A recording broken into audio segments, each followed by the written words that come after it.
Muhammad SAW, dan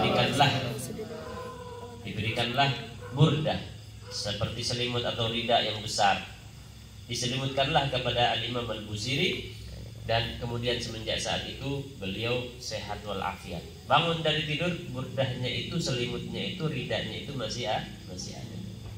Makanya disebut burdah, dan juga bisa disebut bur'ah. Dengan karangan tersebut beliau makanya katanya Al-Habib Salim bin Abdullah bin Umar Asy-Syatiri, kalau kita membaca burdah itu termasuk aqwa tahsin, adalah wirid yang paling kuat untuk membentengi diri daripada malapetaka, daripada bencana, daripada wabah yang terjadi.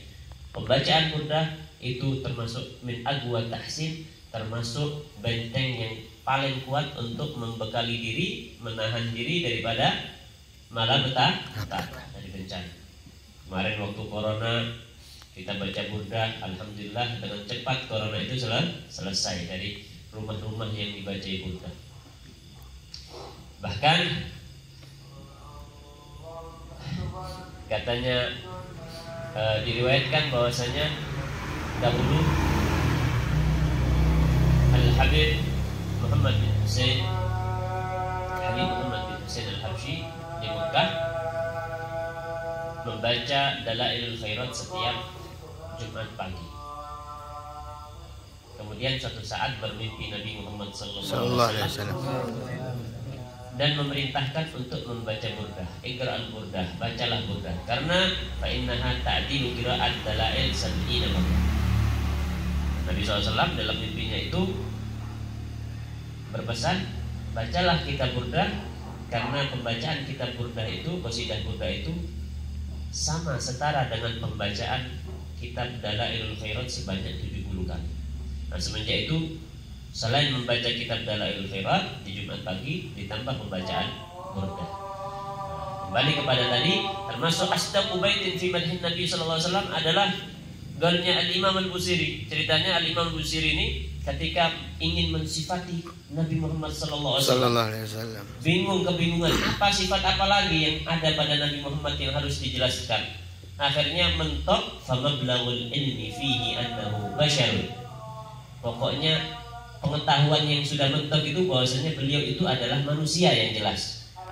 Kemudian beliau bingung meneruskannya ini seperti apa. Famablagul ilmi fihi annahu basyarun, tidak bisa meneruskan bait ini. Akhirnya di malam harinya bermimpi Nabi Muhammad SAW. Qul, katakan, wa annahu khairu khalqillahi kullihim. Puncak yang kita ketahui tentang Nabi Muhammad SAW yang pasti benar adalah beliau adalah seorang manusia. Tapi wa annahu khairu khalqillahi kullihim. Dan ketahuilah bahwasanya sungguh Nabi Muhammad SAW adalah khairu khalqillah kullihim, adalah makhluknya Allah yang terbaik dalam segala hal yang baik-baik. Dalam ketakwaannya paling bagus, dalam kedermawanannya paling baik, dalam kesabarannya paling bagus. Pokoknya segala yang baik-baik itu Nabi SAW khairu khalqillahi kullihim. Singkat padat. Makanya disebut termasuk asdaqu baitin fi madhin Nabi, sebab Nabi sendiri yang menyebutkan, karena melewat mimpi diajarkan kepada Imam Al-Busiri. Imam Al-Busiri sudah mentok famablagul ilmi fi annahu basyarun. Puncak pengetahuan kita tentang Nabi itu adalah beliau adalah seorang manusia. Melanjutkan bingung. Kemudian bermimpi Nabi. Setelah bermimpi Nabi SAW menyatakan qul wa annahu khairu khalqillahi kullihim. Nabi SAW adalah manusia yang terbaik dalam segala hal. Wajahnya terbaik, senyumannya terbaik, badannya paling baik, paling bagus. Ya, itu Nabi kita Muhammad sallallahu alaihi wasallam. Tempatnya di sisi Allah di surga yang terbaik. Kedekatannya kepada Allah paling baik. Paling sayang pada kita, paling sayang. Paling baik pada umatnya, paling baik Nabi kita Muhammad sallallahu alaihi wasallam. Nabi Muhammad SAW memohon kepada Allah SWT supaya jangan sampai satu umatnya saja masuk neraka. Walaupun seperti kita yang banyak kesalahannya, yang jarang sekali untuk mengingat Nabi, mencintai Nabi, jarang sekali, susah sekali untuk melakukan sunnah-sunnahnya Nabi, sering bermaksiat, tetap Nabi Muhammad SAW Walaupun kita ini jahat, walaupun kita ini jelek, kepengen jangan sampai kita ini masuk neraka. Sangat sayang kepada umat. Paham ya? Khairu khalqillahi kullihim, Nabi kita Muhammad sallallahu alaihi wasallam. Perayaan Maulid ini, khususnya di bulan Maulid ini, banyak di mana-mana ya, dari Sabang sampai Merauke. Nah, perayaan-perayaan Maulid seperti ini itu didasari dengan kecintaan kepada Nabi Muhammad sallallahu alaihi wasallam. Dan dari zaman dahulu sudah dimulai perayaan-perayaan seperti ini dan perayaan-perayaan model lainnya. Nabi sallallahu alaihi wasallam sendiri memulai dengan melakukan puasa seperti tasyakuran, karena beliau dilahirkan di hari Senin, kemudian beliau melakukan puasa di hari Senin. Mengenang kelahirannya, beliau melakukan puasa di hari Senin. Ketika Nabi SAW ditanya oleh salah seorang sahabat, kenapa kok puasa hari Senin? Apa jawaban Nabi SAW? Karena di hari itu aku dilahirkan. Ini isyarat kepada kita untuk memperingati kelahiran Nabi Muhammad SAW. Nah, terus ada pertanyaan, kenapa Nabi Muhammad SAW kok dilahirkan di hari Senin, kok tidak di hari Jumat? Kan hari Jumat adalah hari yang terbaik. Afdalul ayyam yaumul Jumat. Kenapa? Katanya ulama, hikmahnya supaya hari Senin itu menjadi mulia dengan Nabi Muhammad SAW. Kalau Nabi SAW lahir di hari Jumat, termuliakan dengan lahir di hari Jumat, karena afdalul ayyam. Tapi berhubung lahir di hari Senin, maka hari Senin menjadi mulia dengan kelahirannya Nabi Muhammad SAW. Biar tidak dikatakan, oh Nabi SAW lahir di hari Jumat yang mulia. Sebaliknya, dibalik sekarang. Hari Senin yang asalnya tidak terlalu diunggulkan oleh orang-orang, berkat kelahiran Nabi Muhammad SAW menjadi hari yang mulia berkat Nabi Muhammad SAW. Nah, ini perayaan seperti ini. Ada perayaan-perayaan yang besar, yang mewah, yang megah. Ya.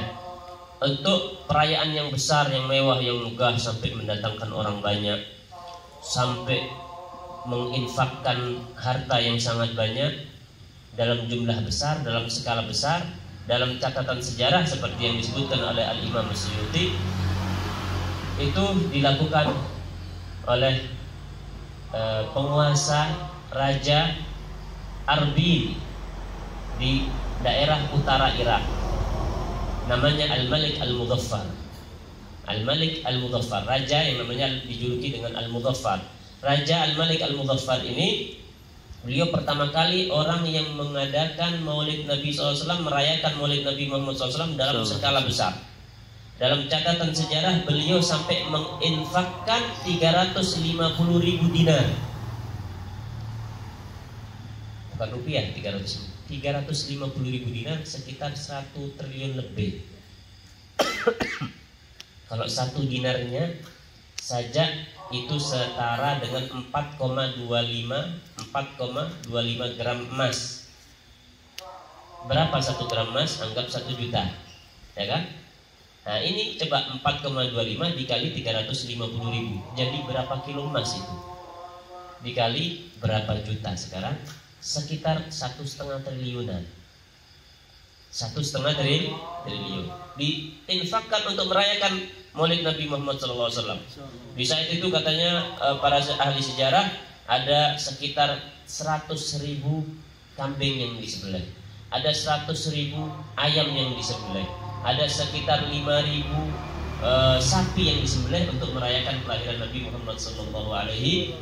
Kemudian dibagikan kepada orang-orang masyarakat yang turut berbahagia dengan kelahiran Nabi Muhammad SAW, khususnya para fakir dan miskin. Makanya sampai di dalam Maulid itu disebutkan min ajlihi tukramul aitam wal fuqara.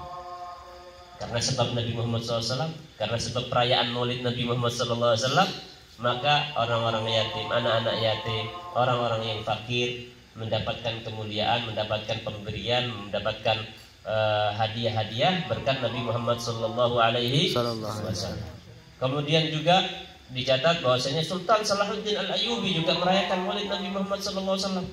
Seorang sultan wajar mengeluarkan dari APBN-nya, ya, dari APBN kalau sekarang dikeluarkan uang itu sebanyak 300.000 dinar untuk kelahiran Nabi Muhammad SAW. Dan disebutkan katanya Al-Imam Sultan Salahuddin Al-Ayyubi merayakan Maulid Nabi SAW itu tahun ini tanggal 8 Rabiul Awal, tahun depannya tanggal 12. Kenapa? Karena ada perbedaan pendapat antara ulama tentang tanggal kelahiran Nabi SAW. Ada yang menyatakan tanggal 8 Rabiul Awal, ada yang menyatakan tanggal 12. Oleh karenanya Sultan Salahuddin Al-Ayyubi merayakannya pada dua tanggal tersebut, tapi selang-seling setiap tahun. Paham ya? Nah, ini perayaan Maulid seperti ini sekarang kita tentu karena didasari dengan kecintaan kepada Nabi Muhammad SAW. Pengen kita mendapatkan cinta dari Nabi Muhammad SAW? Ya, kalau kita cinta kepada Nabi tapi Nabi kita tidak cinta kan percuma, ya kan? Cinta kepada Nabi tapi Nabi tidak cinta, ya kan? Nah, kita kepengen Nabi juga cinta kepada kita, betul-betul cinta. Bagaimana caranya? Bagaimana supaya Nabi SAW bahagia, senang dengan kita? Khususnya para santri ini, katanya Al-Habib Salim bin Abdullah bin Umar Asy-Syatiri, beliau menyatakan mimma yasurru qalban Nabi sallallahu alaihi wasallam al-jidd wal ijtihad fi talabil ilmi. Termasuk hal yang membahagiakan, menggembirakan Nabi Muhammad sallallahu alaihi wasallam adalah berusaha keras, berjuang keras untuk menuntut ilmu agama. Kalau kita kepengen menarik perhatian Nabi, menarik hati Nabi SAW agar cinta kepada kita, maka diantaranya adalah al-jidd wal ijtihad fi talabil ilmi. Berjuang keras, ya. Kita kan semangat enggak cinta dengan Nabi, tidak siap mengeluarkan, menumpahkan darah demi Nabi SAW? Siap, tapi Nabi tidak menuntut itu. Sekarang Nabi SAW pengen kepada kalian untuk menumpahkan keringat saja, buat murojaah, buat belajar, buat semangat menuntut ilmu, untuk menyebarkan syariatnya Nabi Muhammad SAW. Dan dengan itu, dengan niat yang ikhlas untuk mengembirakan Nabi Muhammad SAW, insya Allah kita dicintai Nabi Muhammad SAW dan kelak berkumpul dengan Nabi SAW. Mulai jangankan di barzah, mulai dari kita mau meninggal, semoga kita dijemput dengan Nabi SAW, ditemani dengan Nabi SAW ketika dicabut nyawanya, ditemani dengan Nabi SAW ketika ada di barzah bersama Nabi SAW, ketika di mahsyar bersama Nabi SAW, ketika di sirat, ketika di mizan tetap bertemu dengan Nabi SAW, dan di surga bersama Nabi SAW. Ya, dan itu yang permintaan yang kita minta. Apa gunanya surga kalau di dalamnya tidak ada seseorang, sosok yang kita cinta? Tidak ada. Misalnya kayak kita mau ke villa, di villa itu sendirian, tidak ada orangnya, tidak ada orang yang kita cintai di villa itu, percuma, ya kan? Sendirian saja. Nah, maka oleh karenanya Al-Habib Ali bin Muhammad Al-Habsyi dalam qasidahnya itu, beliau bukan pengen masuk surga karena rindu dengan bidadari-bidadarinya, karena dengan istana-istananya yang mewah, yang megah, tapi melainkan karena disitulah ada kekasih tercinta, yaitu Nabi kita Muhammad Sallallahu Alaihi Wasallam.